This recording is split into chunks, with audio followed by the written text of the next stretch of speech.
Siyabonga egameni lika Jesu ekseni. Siyabonga baba umusa wakho ngaka nothando lwakho. Ngegama lika Jesu Kristu ophilayo siyakubonga Nkosi. Usilethe kule ndawo kulezi insuku ukuba sizokukhonza sizokudumisa. Sikunikeza udumo ke mdala weinsuku. Akekho ngafaniswa nawe. Akekho baba ongalinganiswa nawe. Nakulesi sikhathi ke baba vula inhliziyo yethu, uvula ingqondo yethu silalele. Sizwe izwi lakho ngokukholwa ngegama lika Jesu Kristu ophilayo. Amen. Cela sishayile uNkulunkulu izandla ezinkulu. Ngiyacela sihlale phansi.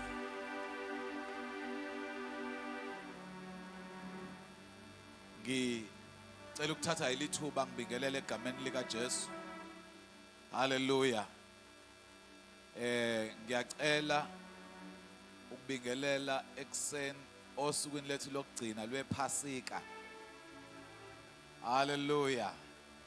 Ngicela ukubingelela mama umfundisi uMalunga. Ngiyacela nimzame ngezandla egameni lika Jesu.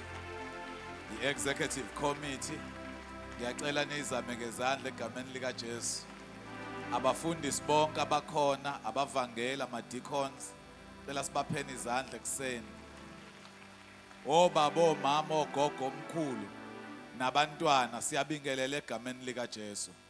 Hallelujah. Ngiyacela mawunayo umakhelwane umchawulisi umbingelele umakhelwane ayibongwe. Ayibongwe ekseni makhe. Siphasike kahle. Hallelujah. Njengoba ubaba umfundisi uNdlovesho ngiyathanda bazalwane ukuhonorisha ubaba ucelo ongenasikweletu. Hallelujah. Ngiyacela simphinde ngezandla egameni lika Jesu.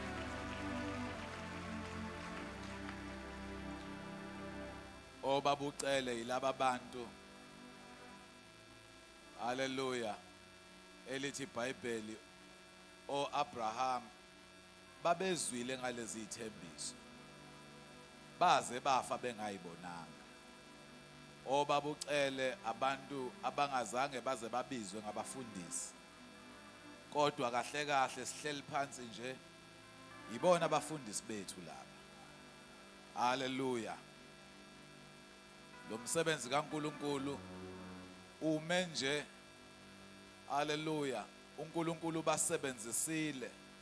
Siyazi ukuthi ifounder yaleli bandla ubaba uGumbi isikhathi esiningi ubethi mengashumayeli athi angizoshumayela kodwa ukhona ucela ongenasikweletu. Hallelujah. Yibona abashumayeli bethu laba ngiyazi ukuthi njengoba ngisalelo u12 minutes nje ngabe ubaba uGumbi bezobiza yena ngoba weshaya u5 minutes onamandla inkonzo ivalwe kugoduke. So ukumbona namhlanje nayizolo ngengaya kuyena lapha kuyathokozisa kakhulu. Hallelujah. Maningi amaqhawe akulo leli bandla ayibambile namanje asayibambile. Eyinsukwini ngeke ngabona nomama uMdaba nangu mama uMdaba ngiyacela simzame ngezandla egameni lika Jesu. Mama uMdaba sekunabavangela abaningi ebandleni. Sasinomvangelo yedwa nje vo kubaba uMdaba osesenkosini. So ukubona kuyathokozisa kakhulu. Hallelujah. Ngeke ngabona nomama uNgidi. Hallelujah ukaBB. Uphi nangu mama uNgidi. Hallelujah. Ngicela simshayeleni izandla bazalwane. Ubaba uNgidi usesenkosini. Uyena owabekwa umkhulu lapha kaBB. Ukuhola lo amsebenzi wakaBB. Indoda yayiqotho, iwumele umsebenzi kaNkuluNkulu. Usesenkosini namhlanje. But kuyasithobisa ukubona abantu abanjengomama uNgidi bese khona besayibambile. Sanibonani bazalwane. Maningi amanye amaqhawe esiwahloniphayo kakhulu kuleli bandla lakithi. Ngiyacela siwashayeleni izandla egameni lika Jesu. Sekubongiwe. Ngiyacela nje ukudlula nje kafushane ezwini lenkosi. Ngiyacela Sithembile ungifundele incwadi kwabaseFeso chapter 1. Ephesians chapter 1 ungifundele from verse 15. Wabasefesu chapter 1 iverse kusukela kwelika 15 uyibambe ku23. Namhlanje bazalwane sihlangene la sithokozile. Hallelujah. Sijabule ngoba inkosi yethu yavuka. Sanibonani bazalwane. Ingakho uzwa abantu bethu uvukile ngoba sikhonza umuntu owalinqoba ithuna. Hallelujah. Sikhonza uJesu owalinqoba ithuna. Nakhona amanye amakhosi abanye abantu abawakhonzayo kodwa wazange azalinqoba ithuna. Eyethi inkosi uJesu yanqoba ithuna. Sanibonani bazalwane. Lithi iBhayibheli wathi ngolunye usuku ekseni abesifazane bavuka balibangisa ethuneni. Lithi iBhayibheli babenombuzo ababuzana wona endleleni yonke ukuthi siyoliginqelwa ubani itshe ngoba balibonile itshe elibekiwe nebelivala ithuna. Lithi iBhayibheli bathema bafika ingelozi ihleli phezukwalo itshe. Awusanibonani bazalwane. Balifica itshe liginqiwe. uKristu Jesu evukile ngoba wayeshilo ukuthi ngolwesithathu usuku yena uzovuka. Awu haleluya. Ngisho abantu ekade batshelile uJesu ngicabanga ukuthi mhlambe basebekhohliwe ukuthi wayebatshelile ukuthi uzovuka. Ngesikhathi bona beyibuzana ukuthi itshe siyoliginqela ubani babengazi ukuthi seliginqile yena itshe. Namhlanje angikwazi njengoba ula ukuthi itshe obhekene nalo empilweni liyini. Kodwa namhlanje sivala iPhasika ngizokutshela namhlanje ukuthi azange sesimdumisele uNkulunkulu mahala.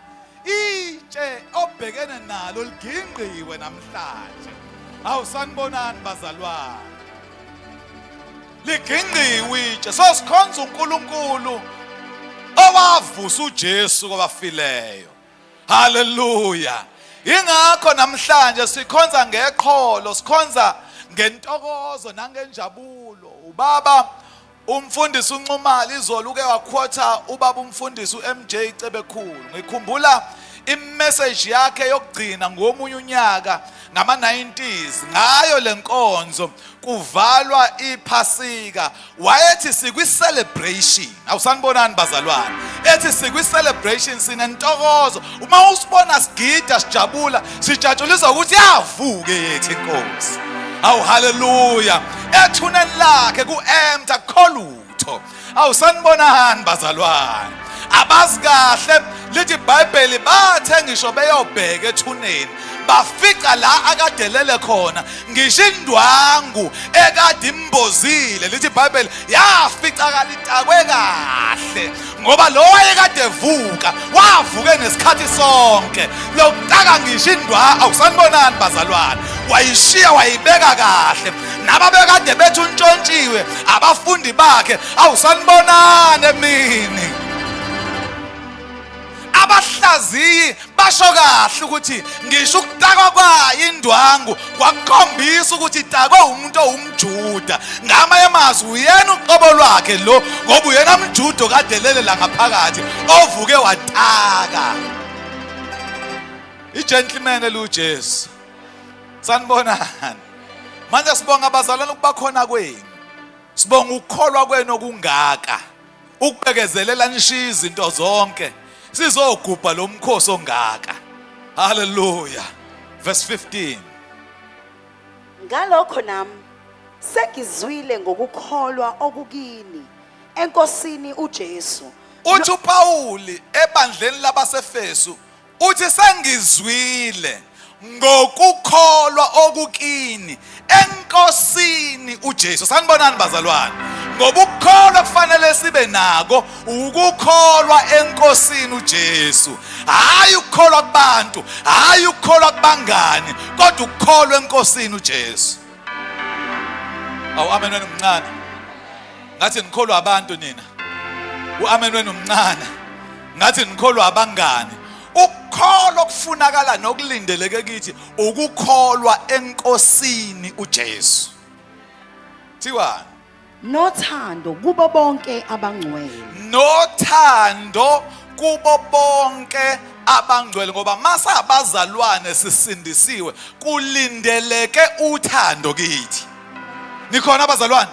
Athi kwabaseRoma athi uthando lutheliwe enhlizweni zethu. Ingakho mawuse ukholwa sewusindisiwe, uthanda kube into etheliwe enhlizweni yakho. Yiba umzalwane onothando. Awuxhawulisa umakhelwane iba nothando, iba nothando. Omunye uthanda lokho. Unikeza umakhelwane umuntu owodwa. Cha, ngithe mxhawulisa. Thiwani Sithembile? Angiyeki ukubonga ngenxa yenu. Bazalwane, angiyeki ukubonga ngenxa yenu. Ngesikhathi kulungiselela iPhasika, ngesikhathi sizama ukwenza amalungiselelo ePhasika, umuntu bengalali, uphaphama njalo ekseni ngo2, ucabanga ukuthi izinto izohamba kahle yini. Namhlanje ngivuke ngiphaphame ngawo futhi u2 ekseni. Kodwa bengingasenaso istress sePhasika. Kodwa bese nginenjabulo nentokozo ngani bazalwane. Awusanibonani bazalwane? Ingakho ke umpostoli Pawuli, nina bandla laseFesu, nami ngibonga uNkulunkulu ngani. Thiwani? Nginikhumbula emikhulekweni yami. Abantu abangalungile asibakhumbuli. Mawuzokhumbula abantu abakuhlukumezayo, uzogula mntaka baba, uzobanjwa istress, uzobanjwa idepression. Bayeka abantu abakuhluphayo, bayeka abantu abangakufuni, kodwa khumbula abantu abakuthandayo. Mawuzokhumbula abantu abakuthandayo, uzohlezi uhappy ngaso sonke isikhathi. Kodwa mawuzokhumbula abantu abakuhlukumezayo, nabangakufuni, nabangakuzondayo, uzohlezi umumbi ngisho ebusweni. Uthi umpostoli Pawuli, nginikhumbule bazalwane, ngoba ukhumbula abantu becebo. Thiwani Sithembile? Ukuze uNkulunkulu wenkosi yethu uJesu Kristu, uyise wenkazimulo, aniphe umoya wokuhlakanipha. Enye yezinto esiyidingayo nedingakalayo ukuthi uNkulunkulu anikeze umoya wokuhlakanipha. Sanibonani? Umoya wokuhlakanipha. Lithi iBhayibheli uNkulunkulu wenkosi yethu uJesu Kristu, uNkulunkulu wenkazimulo, uyena mnikazi wewisdom. Manje mawuphila mawusindisiwe, ngiyakuthandazela namhlanje ukuthi uNkulunkulu engathi angakupha umoya wokuhlakanipha. Khona umehluko phakathi komuntu onomoya wokuhlakanipha nomuntu onomoya ongenawo umoya wokuhlakanipha. Umuntu ongenawo umoya wokuhlakanipha akakwazi ngisho ukufunda indlu ukuthi isimo sinjani. Uvelenze nje enza into ubone ukuthi hey wenzani lo muntu. Kanti umuntu onomoya wokuhlakana, awusanibonani? And iwisdom enye yama pillars ethu ukuthi siyazi ukuthi uma abantu bengaba nobuhlakani njengebandla ibangdlali ngama. Thiwani Sithembile? Aniphe umoya wokuhlakanipha nokwambulelwa ekumazini yena. Enye yezinto ezibaluleke kakhulu bazalwane yileyo kwambulelwa. Ayanikho manje? Yileyo kwambulelwa. Mawumzalwane usindisiwe, yiba umuntu ombulelwe. Ingakho abafundisi bethu besishumayeza besifundisa because benzela ukuthi asimbulelwe. Athi omunye umhlabeleli abayazi imfihlakalo yezulu. Umsebenzi wethu as ministers of the word ukuthi sikufundise uzufike esigabeni sokuthi ube wombulelwe. Ngoba uyinkinga umuntu ongambulelwe noma sesonta. Uyinkinga umuntu ongambulelwe noma sesebandleni akufellowship center international. As long as engambulelwe uzosifaka enkingeni endleleni. Awumthinte futhi makhelwane umbulelwe nje wena, umbulelwe nje. Thiwani? Ekhanyisiwe amehlo enhliziyo yenu. iBhayibheli lithi namehlo enhliziyo yethu mawabe amehlo akhanyisiwe. Akube namathoshi emehlweni enhliziyo. Ngamanye amazwi nenhliziyo nayo inamehlo. kodwa khona abanye amehlayo awu haleluya enhliziyo imnyama ngoba bambulelwe. Namhlanje silanga omgqibelo uzobe yovula ngomkhuleko etiyeni. Awumfike kanjani la sikho lapha.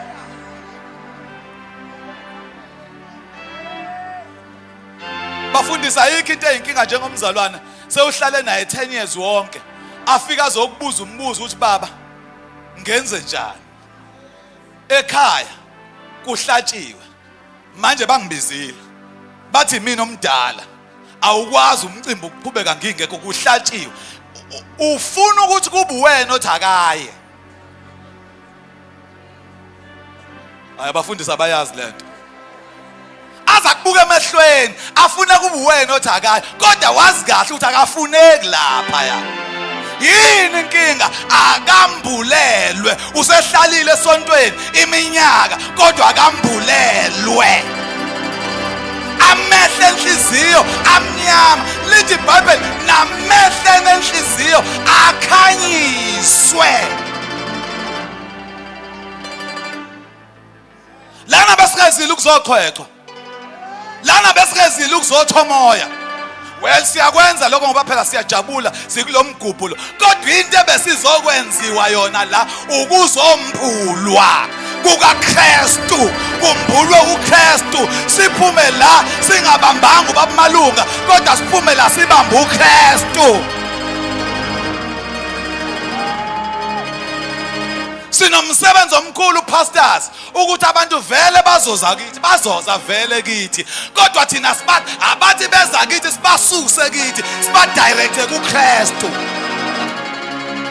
Lo msebenzi wenziwa umoya ongcwele uthi uJesu mesafikile yena umthokozisi umduduzi uzoniphushela kimi nami uthi uJesu naye uzosiphushela kuBaba. Awu haleluya.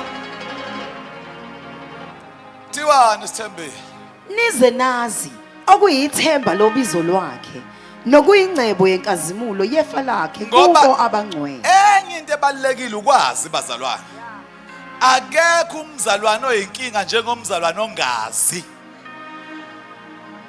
Yazi umzalwane ongazi makuthiwa iBhayibheli start akayi yena uyitshela ukuthi uyazi kanti akazi.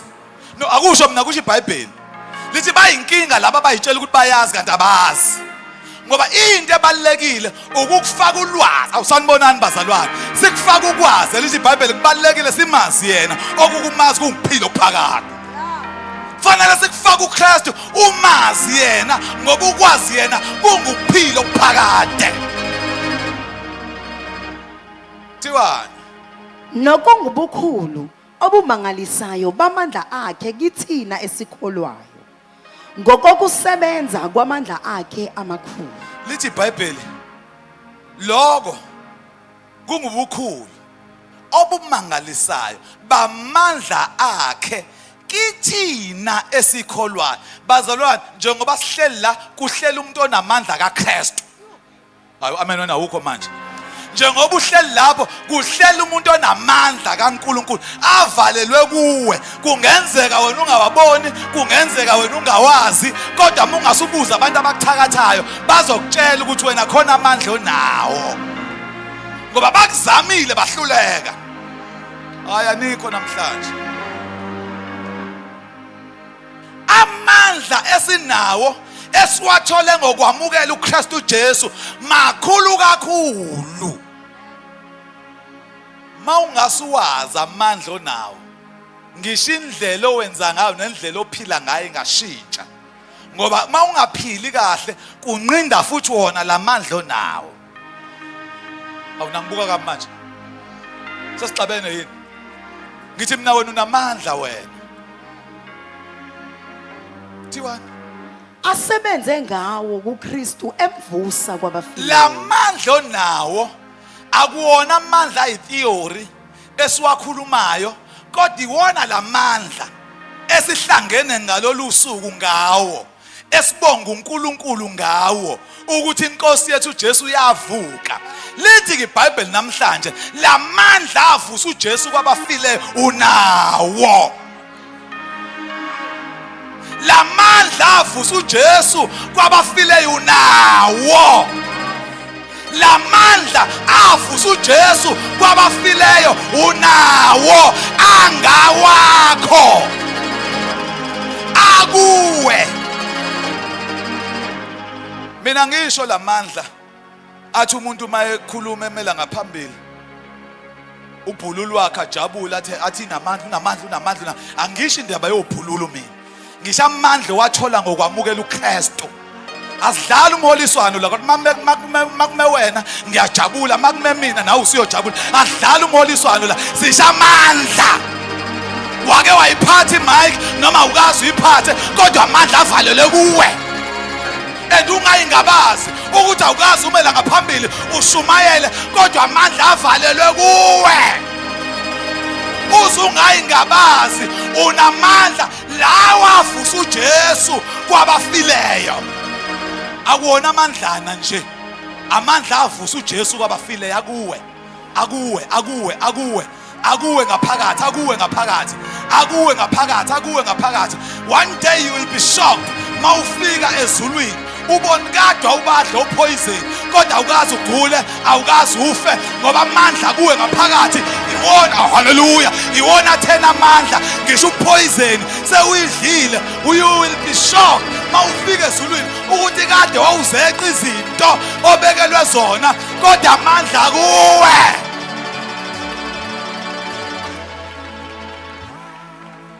Amandla kuwe. Amandla kuwe. Amandla kuwe. Amandla kuwe. Amandla kuwe.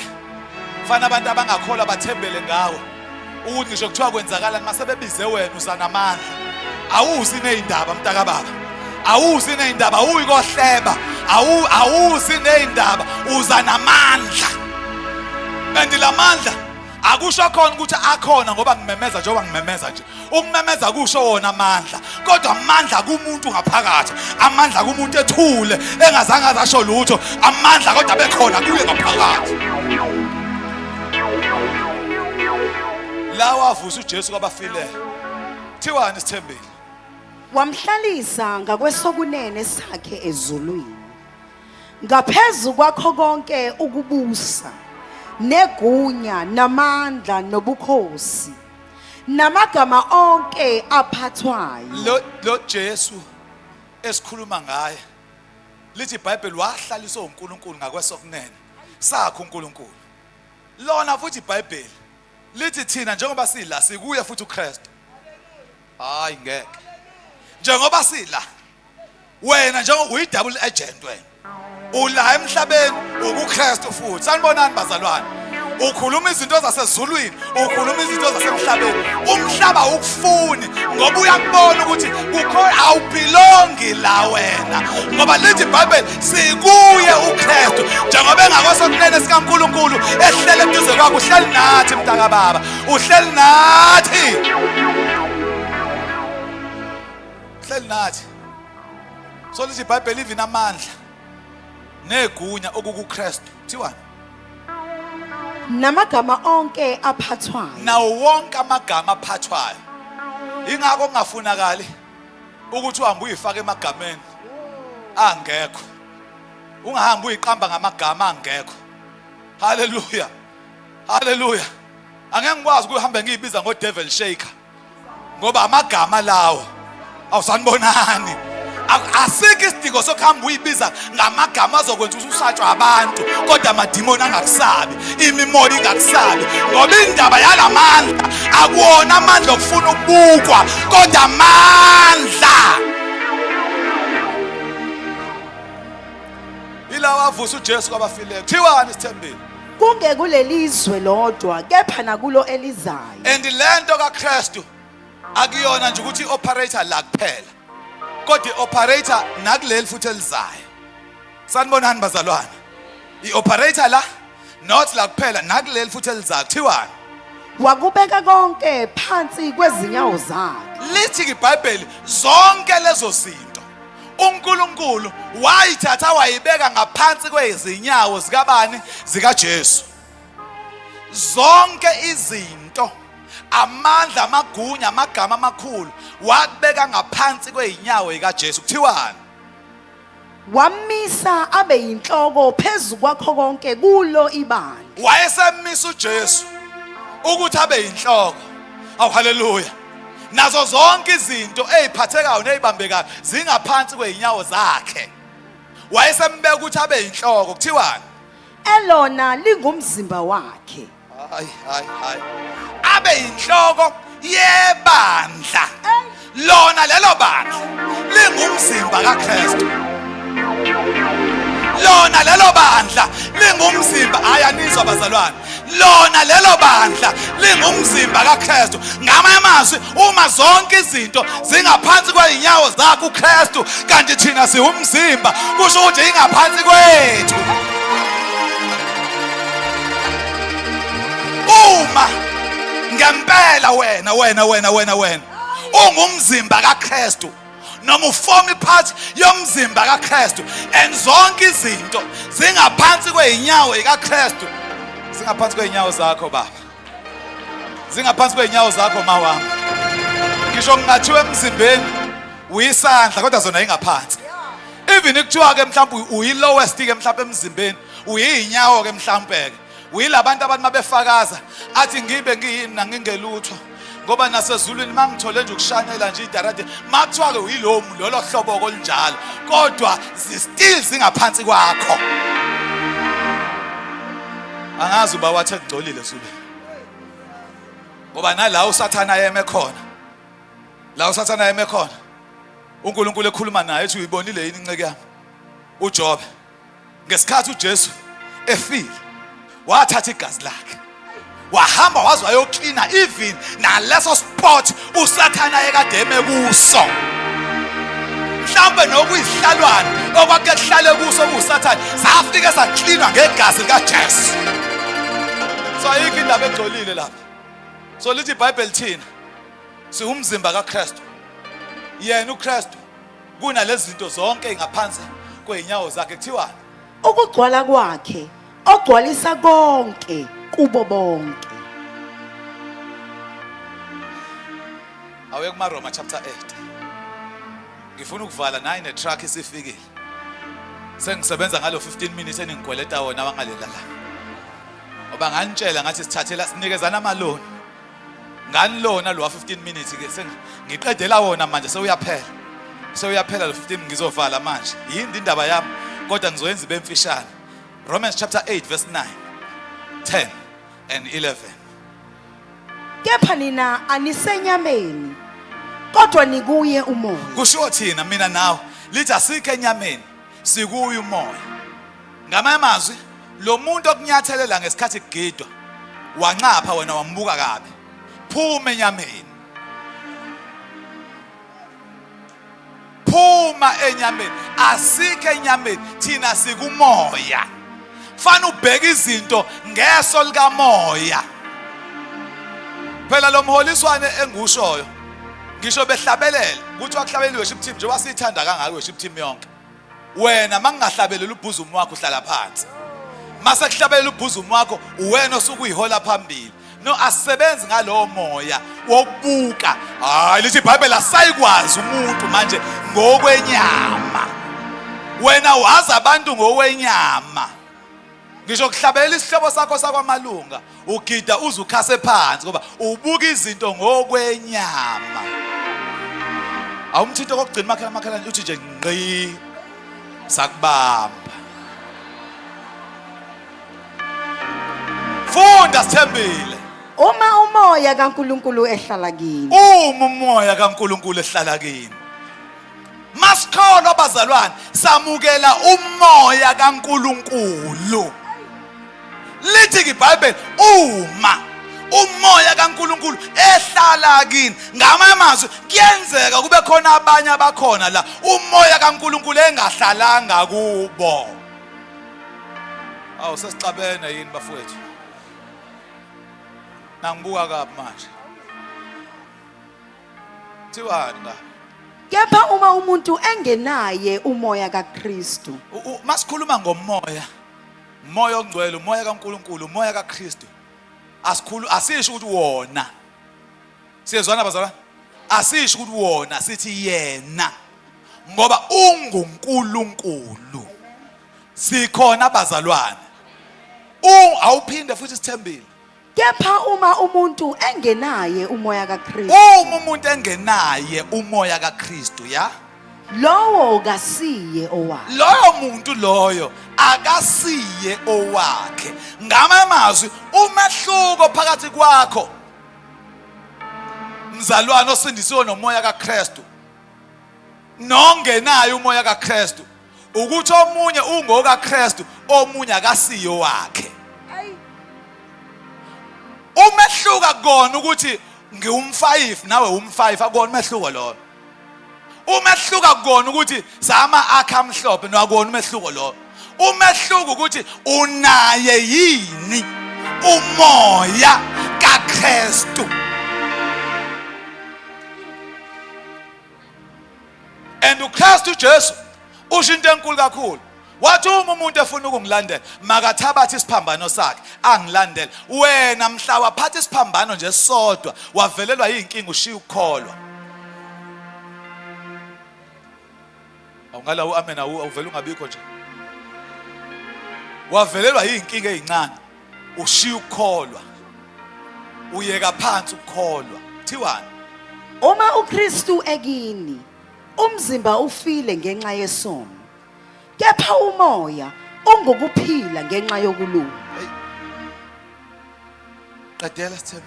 Uma ke umoya walowo owavusa uJesu kwabafileyo ehlala kini, yena owavusa uKristu Jesu kwabafileyo uyakuphilisa nemizimba yenu efayo.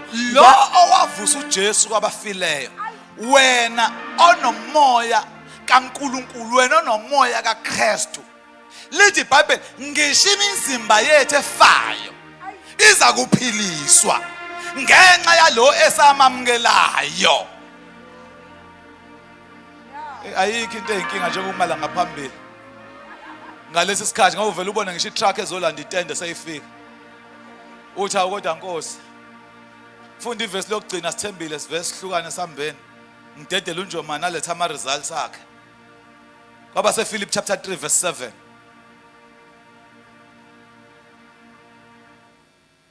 Kanti ke lokho okwakuyinzuzo kimi ngakushaya indiva ngenxa Konke kaKristu. kwakuyinzuzo kimi ngakushaya indiva ngenxa kaKristu. Ngamanye amazwi, uma samukela uKristu, lezi zinto ebesizibona zama benefits kithi, haleluya, lezi zinto ekade sizibona sizisenza ngcono, sishaya indiva ngenxa kaKristu. Kuthiwani? Yebo impela. Yes. Konke ngikushaya indiva ngokukhulu bokumazi uKristu Jesu Nkosi Ngenxa yami. sengiyashesha abazalwane, ngenxa yobukhulu bokumazi yena. Thiwani sithembile? Engilahlekelwe yikho konke ngenxa yakhe ngikushaya izibi ukuze ngizuze uKristu. Qeda sithembile, qeda ngoba fanele ngivale manje ngeke ngisasho lutho.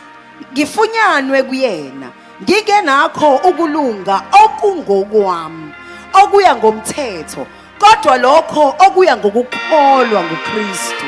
Ngifunyanwe bazalwane ngingenakho ukulunga okungokwami, kodwa ngino bazalwane siphila ngokulunga kwakhe. Ngokwethu ukulunga thina silungile. Hayi bazalwane, asilungile thina ngokwethu, kodwa nakho ukuphila kwethu sikuphila ngenxa kaKristu. Na umoya siphila ngawo umoya kaKristu. Even ukulunga akukona kwethu, ngoba ekulungeni kwethu konke okuhle still sisebabi, kodwa ngenxa kaKristu siphenduka sibe ngabalungileyo. Ingakho lithi iBhayibheli sesilungisisiwe thina ngokukholwa. Into esilungisayo nesilungisisayo ukukholwa. Qeda sithembile. Ngisho ukulunga okuvela kuNkulunkulu ngokukholwa ukuze ngimazi yena. Oh yes. Namandla okuvuka kwakhe. Ukuze ngimazi yena, ngingagcini ngokwazi yena nje kuphela, kodwa ngazi namandla ovuko. Fanele masiphuma la namhlanje sisuka la kuphuma abantu abagcwele amandla ovuko. Asingagcini nje ngokuphosta ukuthi uvukile, kodwa namandla amandla ovuko awabekithi. Elithi iBhayibheli siyodla okubabayo angeke size sife, siyonyathela ofezela ngeke senze lutho. Sihamba ngamandla ovuko lawa avusa uJesu akithi. Labantwana kade besebenza la einsukwini abancane, fanele ngisho bese primary kugula omunye uphethwe ikhanda ka grade 6 ambeka izandla ngoba unamandla kuye. Fanele siyifake lezi zinto even ebantwaneni bethu, sibafundise. Mawubona bedlala beshumayela, hayi mzalwane, abadlali kodwa benza lento abayibonayo nabayifundayo. Ngalamandla siyobeka izandla kwabagulayo baphila. Ngalamandla ovuko, lamandla lawo ovuko akithi bazalwane, akithi. Nayi into sengivala ukuthi phuma la uwazi amandla akuwe ngaphakathi. Cela sivala amehlo. Indaba yami beyinde, ngizamile ukuyenza ibe mfishane ngoba ngihlonipha isikhathi. Ngibuka isikhathi, ungasukumi, hlala phansi ngoba uyofika usukume la uphume. Sithi mase siqede konke sifike sikufice eminyango futhi. Hlala phansi. Ngivumeleni bazalwane, sivale iconference yethu, sivale iphasini. Ngingalivali ithuba. Uma kukhona la othi mfundisi ngiyakuzwa uyakhuluma, nami lamandla ovuko ngiyawafuna. And lamandla atholakala kuKristu. Lamandla atholakala ngoKristu. Mawukhona la uthi mfundisi angifuni isithathe for granted ukubaningi abantu abasindisiwe kulezi insuku, kanti mhlawumbe ukhona wena usele. Mawuthi mfundisi ngiyamdinga lo Jesu, ngiyawadinga lamandla ovuko, lamandla atholakala kuKristu Jesu. Ngicela uphakamise isandla sakho la ukhona, ngithandaze kanye nawe. Mawukhona uthi mfundisi lamandla nasi isandla, nasi esinye isandla ngiyasibona. Oh yes, nasi esinye ngiyasibona. Phakamisa isandla sakho, phakamisa isandla sakho. Nasi izandla ngiyayibona. Mawukhona uthi mfundisi lo Jesu ngiyamdinga, wena uphakamisa isandla sakho ngicela uzela ngaphambili. Quickly ibandla lonke siphakameni isimeni ngeenyawo.